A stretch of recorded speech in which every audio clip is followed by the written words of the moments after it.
آج ہم آپ کو واقعہ سے مسلم ملک کی سیر کروانے جا رہے ہیں جو تاریخ کی ایک کھلی کتاب ہے، مصر۔ یہی وہ سرزمین ہے جہاں بہت سے انبیاء کرام تشریف لائے، جہاں فرعون کے عظیم محلات کھڑے تھے، جہاں حضرت موسیٰ علیہ السلام نے اللہ سے ہم کلامی کا شرف حاصل کیا، اور جہاں حضرت یوسف علیہ السلام کا پورا دور گزرا۔ چلیں نکلتے ہیں مصر کے شاندار سفر پر۔ مصر کا آفیشل نام عربی ریپبلک آف ایجپٹ ہے۔ اس کی آبادی تقریباً 1.5 کروڑ ہے اور رقبہ 10 مربع کلومیٹر۔ یہ ملک افریقہ میں واقع ہے مگر اس کا حصہ ایشیا میں بھی آتا ہے۔ 90% آبادی مسلمان ہے۔ دارالحکومت قاہرہ ہے، ایک ایسا شہر جو کبھی نہیں سوتا۔ یہاں کی سڑکیں، بازار اور دریائے نیل پر کروز کی ایسی رائے کے یادگار تجربہ ہے۔ مصر میں زبان عربی ہے اور یہاں کے لوگ خوش اخلاق اور خوش مزاج ہوتے ہیں۔ کھانے کے شوقین، خاص طور پر وشری جو مصر کی مشہور قومی ڈش ہے۔ قاہرہ ہمیں دنیا کے دوسری قدیمہ اسلامی یونیورسٹی جامعہ الازہر بھی موجود ہے۔ اسی شہر میں شارع اشرفی ہے، نامی گلی میں سیدہ ہاتھ کے سیدہ سکینہ، سیدہ صفین رضی اللہ عنہا اور امام شافعی رحمہ اللہ کے مزارات موجود ہیں۔ یہاں حسینی مسجد بھی ہے جس کے بارے میں کہا جاتا ہے کہ حضرت امام حسین رضی اللہ عنہ کا سر مبارک یہاں دفن ہے۔ اب چلتے ہیں لکسر کی طرف، وہی شہر جہاں حضرت موسیٰ علیہ السلام کے دور کا فرعون رہتا تھا۔ یہاں شاندار قدیم معبد، کنیک ٹیمپل، بڑے بڑے ستون اور فرعون کی عبادت گاہیں آج بھی موجود ہیں۔ اس شہر کے قریب ہگے بھی ہے جہاں حضرت موسیٰ علیہ السلام دریا میں بہتے ہوئے فرعون کے محل پہنچے تھے۔ حضرت موسیٰ ہم کلام ہونے کے لیے جبلی جتور یہ بیگار کنفانسے سائنگ فیٹمی فانسینا تشریف لے جاتے تھے۔ یہ مقام آج بھی مسلمانوں، عیسائیوں اور یہودیوں کے نزدیک مقدس ہے۔ حضرت یوسف علیہ السلام کا دور بھی مصر میں گزرا۔ قاہرہ کے قریب ایک قدیم قبرستان میں ان کے بھائیوں کی قبریں بتائی جاتی ہیں۔ اسی علاقے میں عزیز مصر کا محل یعنی زلیخا کا محل عزیزیہ نامی گاؤں میں موجود ہے، اگرچہ بزیادہ حصہ ہمٹی میں دب چکا ہے۔ اب آتے ہیں مصر کے مشہور اہرام مصر کی طرف۔ گیزا کے 3 عظیم اہرام دنیا کے عجائبات میں شمار ہوتے ہیں۔ یہ وہ قبریں تھیں جہاں فرعون کو آسکیدل اور خدام کے ساتھ دفن کیا جاتا کہ مرنے کے بعد دوبارہ بادشاہت ملے گی۔ مصر کی جغرافیائی اہمیت بہت زیادہ ہے کیونکہ یہاں سے دنیا کی تجارت کا اہم ترین راستہ سوئز کینال گزرتا ہے، جس سے عالمی تجارت کا 10% حصہ منتقل ہوتا ہے۔ مصر زیادہ حامیر ملک نہیں، تقریباً 70% آبادی غریب ہے، لیکن سیاحت یہاں سب سے بڑی طاقت ہے۔ 2018 میں 1 کروڑ سے زائد سیاح مصر آئے۔ اگر آپ تاریخ اور آثار قدیمہ سے محبت کرتے ہیں تو مصر آپ کے لیے بہترین جگہ ہے۔ رہائش، کھانا اور ٹرانسپورٹ بھی بے سستا ہے۔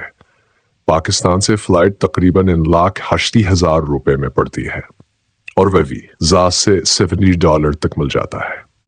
شرم الشیخ اور ہرغدہ کے ساحل دنیا بھر میں مشہور ہیں۔ غوطہ خوری یہاں کے شفاف پانیوں میں اتر کر رنگ برنگی مچھلیوں اور مرجانی چٹانوں کو دیکھتے ہیں جو دنیا میں کہیں اور اس طرح نہیں ملتے۔ مصر کے لوگ، ان کے مہمان نوازی، ان کے لہجے کی مٹھاس، ان کی ثقافت اور ان کی موسیقی سب مل کر اثر زمین کو تہذیب بناتے ہیں۔ یہ لوگ اپنی تاریخ پر فخر کرتے ہیں، اپنی زبان عربی کو محبت سے بولتے ہیں اور ہر آنے والے کو مسکراہٹ سے خوش آمدید کہتے ہیں۔ کیمر واپس قاہرہ میں داخل ہوتا ہے۔ رات کے وقت نیل پر چلتی شتکتیوں کے روشنیاں، بلند عمارتیں اور تاریخی یادگاریں ایک دوسرے سے یوں ملتی ہیں کہا ایسا لگتا ہے جیسے ماضی اور حال ایک ہی تصویر میں جمع ہو گئے ہوں۔ دھیرے دھیرے نیل کے کناروں پر صبح کی سنہری روشنی کو پکڑتا ہے۔ پانی کی لہروں میں پڑتی دھوپ صدیوں کی داستان سناتی محسوس ہوتی ہے۔ یہ ہے مصر، دروازے تاریخ۔ وقت پلٹتا ہے اور پس منظر میں اہرام مصر کے عظیم سائے ابھرتے ہیں۔ ہزاروں سال قبل جب باقی دنیا اب اپنی شناخت تلاش کر رہی تھی، مصر نے پتھروں، ریاضیات اور فن تعمیر سے ایسے عجائبات بنائے جو آج اب بھی انسانیت کی عقل کو چیلنج کرتے ہیں۔ خوف و خفر اور منکر کے اہل ہنر نے غیر جدید مشینوں کے حیرت انگیز اہرام تراشے جو آسمان سے باتیں کرتے ہیں۔ پھر نظر پڑتی ہے ابو الہول، فنکس پر ریت سے بھرتا ہوا وہ خاموش محافظ جس کا آدھا جسم شیر کا اور چہرہ انسان کا ہے۔ ہزاروں سال سے یہ مجسمہ نیل کی ہوا میں کھڑا ہے۔ وقت بدلتے گئے، حکمران بدلتے گئے، مگر ابو الہول کی مسکراہٹ آج بھی ویسی ہی قائم ہے۔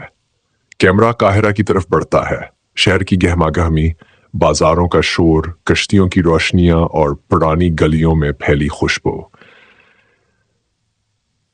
یہ شہر قدیم اور جدید دنیا کے ملاپ کا ایک خوبصورت مرکز ہے۔ قاہرہ کی تاریخی مساجد، قلعے اور بازار اس اسلامی تہذیب کا آئینہ ہے جو 7ویں صدی میں اس سرزمین تک پہنچی اور پھر مصر کا رنگ بن گئی۔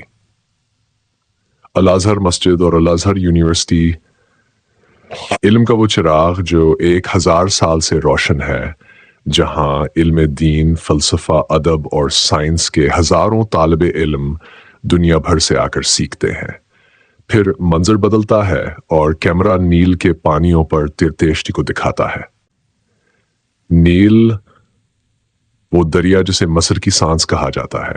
اسی دریا نے کھیتوں کو زرخیز رکھا، شہروں کو زندگی دی اور یہاں کی معیشت کی بنیاد بنی۔ تاریخ دان کہتے ہیں مصر نیل کا تحفہ ہے، اور جب سب سورج نیل میں پگھلنے لگتا ہے تو پورا منظر کسی خواب کی طرح لگتا ہے۔ اب سفر دوستو، یہ تھی ہماری آج کی دلچسپ معلوماتی ویڈیو۔ کمنٹ میں بتائیں آپ کو کیسی لگی، اور نئے دوست چینل کو سبسکرائب اور لائک ضرور کریں۔ اگلی ویڈیو تک اللہ حافظ۔